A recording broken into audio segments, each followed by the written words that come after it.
So hey guys, this is योसाशी and आज मैं एक ऐसे एनिमे के ऊपर बात करने वाला हूँ जो बहुत ज्यादा पुराना है, लगभग 21 साल पुराना।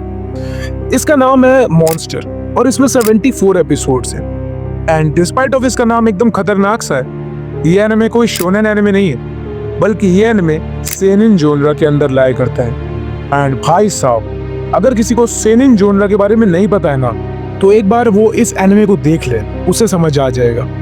मैंने इसका मांगा नहीं पढ़ा है, बट यस, मैंने इसके एनिमे को कंप्लीट कर दिया है। एंड अगर इन शॉर्ट बताऊं, so I think this anime is one of the greatest thriller animes of all time.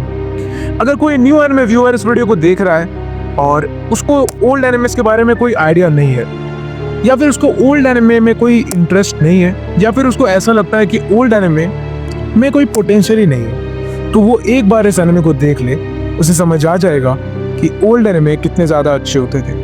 अब आप सोच रहे होगे कि आखिर है क्या इस एनिमे में। ठीक है, बताता हूँ। सारी बातें एक बार में ही बोल दूँ क्या? थोड़ा आराम से बताता हूँ। So without wasting any time video को शुरू करते हैं। सो सबसे पहले वीडियो का लेआउट बता देता हूँ ताकि आपको ये समझ आ जाए कि वीडियो होने कैसे वाली है। तो पहले मैं एनिमे का थोड़ा इंट्रोडक्शन दूंगा, फिर बात करेंगे इसकी स्टोरी पे। एंड चिंता मत करो, कोई स्पॉइलर नहीं होने वाला है इस पूरी वीडियो में। एंड उसके बाद मैं अपना रिव्यू दूंगा। सो शुरुआत करते हैं इंट्रोडक्शन के साथ।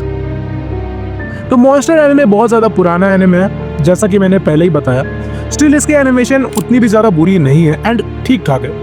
ये एनिमे में बहुत सारे फिलोसफिकल एलिमेंट्स यूज होते हैं एंड काफ़ी सारी आइडियोलॉजिकल थ्योरी से भरी हुई ये स्टोरी मोस्टली इमोशंस, रियलिटी और मेंटालिटी जैसे की थीम्स पर रोटेट करती है। अब आप सोच रहे होगे कि इस स्टोरी का नाम मॉन्स्टर क्यों रखा गया है। तो आप इसको इस तरह से समझो कि मान लो कोई इंसान है और वो इंसान हर चीज में परफेक्ट है। Yes, he is perfect in every single thing. ऐसा इंसान जो बाकी लोगों से पहले ही 100 कदम आगे है। उस इंसान को ना तो जीने से मतलब है, ना उसे मौत की परवाह है। He is confident that he knows कि कोई उसका बाल भी बाका नहीं कर सकता। और एक ऐसा इंसान जो किसी को मारने से पहले एक बार भी नहीं सोचता है और मारने के बाद अपनी पलकें भी नहीं झपकाता। तो क्या आपको ऐसा लगता है कि कोई इंसान ऐसा हो भी सकता है? Definitely not. ऐसा इंसान हो ही नहीं सकता। ऐसा करने वाला कोई मॉन्स्टर ही हो सकता। तो अब समझे क्यों इसका नाम मॉन्स्टर रखा गया है। तो ये मॉन्स्टर हमारा एंटागनिस्ट है, मतलब कि विलन है। अब बहुत बकवास हो गई, चलो थोड़ा स्टोरी पे नजर मारते हैं बिना किसी स्पॉइलर के। कहानी का मेन कैरेक्टर यानी प्रोटैगनिस्ट, जिसका नाम है केंजो तेनमा, बाय प्रोफेशन एक डॉक्टर होता है। एंड तेनमा एक बहुत ज्यादा पैशनेट डॉक्टर है, मतलब जिसका भी इलाज करता था उसको ठीक करके ही दम लेता था। एंड तेनमा एक न्यूरो सर्जन था, मतलब दिमाग का डॉक्टर। और इसके जो कलीग्स थे वो इसकी बहुत ज्यादा रिस्पेक्ट करते थे, क्योंकि वो एक बहुत ज्यादा स्किल्ड डॉक्टर था। एक दिन इसके हॉस्पिटल में एक केस आता है एंड ये छोटे बच्चे का केस होता है। एंड इस बच्चे का नाम होता है जोहान लिबर्ट। वैसे इसका नाम जोहान नहीं है, बट अभी के लिए आप यही समझ लो कि इसका नाम जोहान लिबर्ट है। अब जोहान के सर पे गोली लगने की वजह से उसको बहुत बड़ी इंजरी हो गई थी and he needed the treatment urgently. अब होता क्या है ना, इसी बीच में एक और केस था, बट ये दूसरा केस किसी इंपॉर्टेंट पर्सन का था, मतलब एक बड़े आदमी का था। एंड अब तेनमा की ये थिंकिंग थी कि सभी के लाइफ्स यानी कि सभी की जिंदगी एक जैसी ही होती है एंड सबके लाइफ्स इक्वल होती है। एंड वो पहले जोहान का ट्रीटमेंट करना चाहता था, बट अब इस हॉस्पिटल का जो डायरेक्टर था वो तेनमा को फोर्स करता है कि वो उस बड़े आदमी का ट्रीटमेंट करे।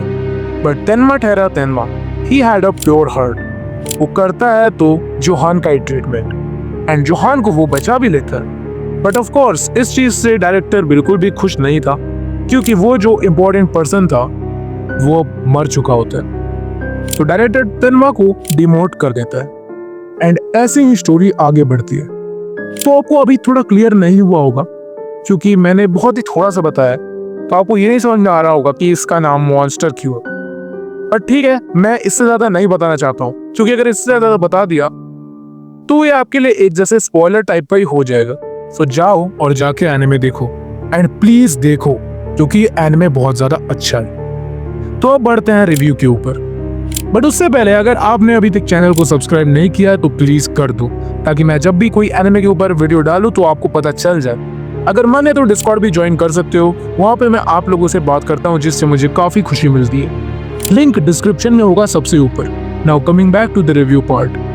अब एनिमे के बारे में कुछ बोलूँ तो यही बोलूँगा कि एनिमे बहुत ज़्यादा अच्छी है, बट ये एनिमे सबको शायद उतनी पसंद नहीं आएगी, क्योंकि इस एनिमे का जोन ही ऐसा है। ये एनिमे एक साइकोलॉजिकल थ्रिलर है, और इस तरह के एनिमे ज़रूरी नहीं है कि सबको पसंद आए, बट यस, मैं तो इस एनिमे को एक मास्टरपीस मानता हूँ। खासकर इस एनिमे का जो विलन है, भाई साहब, वो तो इतना सैवेज है कि मैं क्या ही बोलूं। भाई लिटरली जो मेन विलन है ना, वो ऐसे हीरो के सामने आता है एंड हीरो के हाथ में गन है समझ लो, एंड विलन उसको बोलता है कि मुझे मारना चाहते हो ना, ठीक है मार दो, बट सर पे गोली मार दो। और ऐसा एक बार नहीं, ये विलन कई बार करता है। अब जब आप लोग इस एनिमे को देखना शुरू करोगे तो स्टोरी को समझने में आपको बहुत प्रॉब्लम्स आएंगी, because it is little bit complex. किसी भी कैरेक्टर का इंट्रोडक्शन कभी भी कहीं भी हो जाता है एंड कभी भी कोई साइड कैरेक्टर टपक जाता है, एंड यार स्टोरी एकदम अनप्रेडिक्टेबल है, बट टेंशन लेने की जरूरत नहीं है। आप धीरे धीरे इस स्टोरी को इजीली समझ जाओगे। इस एनिमे में हिस्टोरिकल रेफरेंसेस भी है जो स्टोरी की क्वालिटी को और भी ज्यादा इंप्रूव कर देते हैं। एंड अगर मैं अपनी बात करूँ तो I totally recommend you to watch this anime. भाई एकदम मजा आ गया मुझे तो। अगर आपको देखना है तो आप देखो, अगर आपको इस तरह के एनिमेस पसंद नहीं आते तो आपकी मर्जी है। सो अगर आपको इस तरह के एनिमेस पसंद आते हैं तो ज़रूर एक बार ट्राई करना, वरना सिर्फ एक्शन देखना है तो ये एनिमे कुछ खास नहीं है आपके लिए। सो आज की वीडियो में बस इतना ही था। चैनल को सब्सक्राइब कर दो एंड डिस्कॉर्ड भी ज्वाइन कर लो, इससे मुझे बहुत ज़्यादा सपोर्ट मिलता है। खैर, I will see you guys in the next one. Till then, peace out.